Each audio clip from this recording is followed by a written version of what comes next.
Hey everyone, Dave here, and welcome to the second episode of Dave's Favorite Games. We're going to be doing things a little differently from the first episode.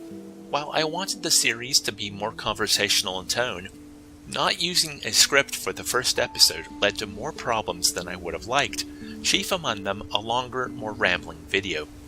So this time around, I'm going to be using a script, but I'm trying out a more conversational writing style to see if I can keep a similar loose tone while still having some structure to the content. Let me know what you think.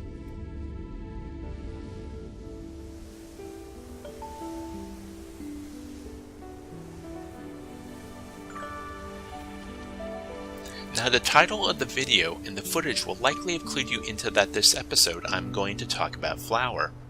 Flower is what I would call my latest favorite game. Let me explain what I mean by that. I've put some thought over the years as to what classifies a game to be a favorite, and I have come across two rules that have helped me to determine this. The first is the 5-year rule. I think you need at least 5 years to go by before you can begin to think about if a game is considered one of your favorites. That means that of right now, my cutoff for a game to be considered one of my favorites, it had to be released in 2011. Flower was released in 2009, so it qualifies.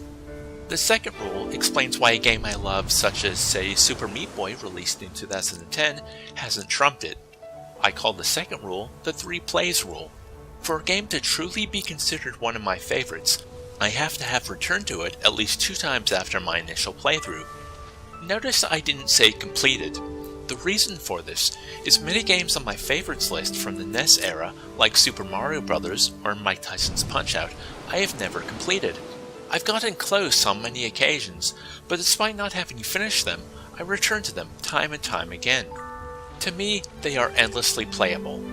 Returning to Super Meat Boy, that was my favorite game in 2010, but I only played it the once, and I haven't returned. I would like to someday.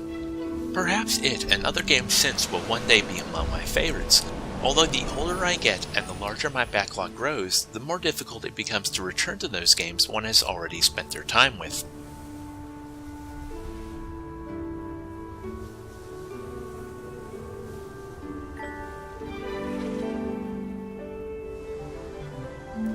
But this series is an excuse to do just that.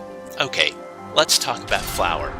Sorry for the long explanation, but if any game had the footage to keep you entertained while I rambled on about my categorization process, I feel this is it. Flower is my favorite game by Thatgamecompany. Most people would balk at that, citing Journey to be their masterwork. Now don't get me wrong, I love Journey.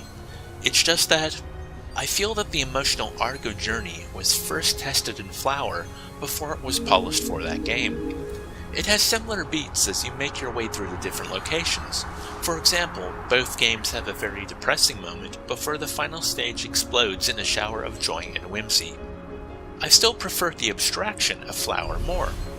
Yes, Journey is abstract and ambiguous, but you are still playing a character that has a definitive goal: reach the mountain. In Flower, you are a series of flower petals riding the wind. Sure, there are heavy themes of growth and rebirth as you bloom flowers, light pathways, and colorize houses, but, and I do apologize for the pun, it's less about any particular goal and more about being swept up in the moment.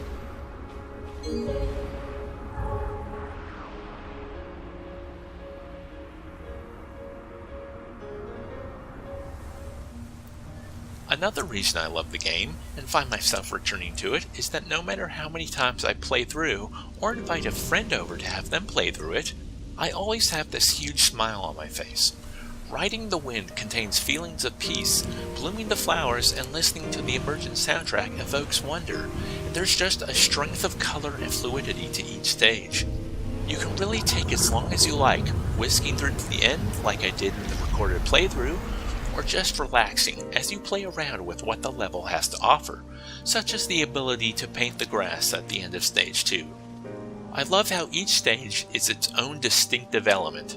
The core mechanic of moving on the wind and blooming flowers is always there, but each stage introduces a new element that only is used within that stage: growth, color, wind, light, destruction, and then creation.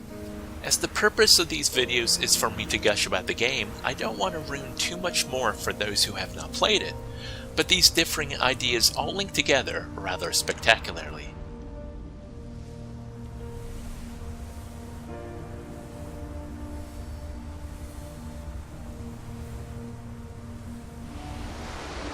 So, my first episode Loom. I completed my footage playthrough of that in an afternoon. This playthrough of Flower took me a little over an hour. So far, one shared aspect of these two favorite games is their length. I love a game that can be completed in an afternoon. Not all of my favorite games are short, but I think its length speaks in Flower's favor. It presents an idea that moves through them in quick succession. It doesn't so much assault the senses as relax them, despite its reliance on color and music.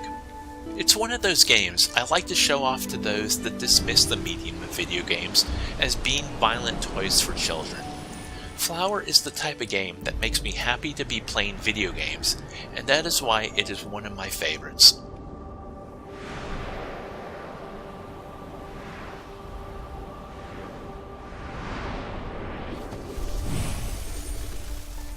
I hope you enjoyed the video. I bought myself a capture card for my birthday this past week, so I'm able to record console footage in. I've been mainly testing it on my PS3, but hooking up my Wii will give me access to a lot of my favorite games from the 80s and 90s. Also, look for some critiques on console games I have an excuse to give more time to, now that I can make videos of them. Thanks for watching, and I hope you all are having a wonderful day.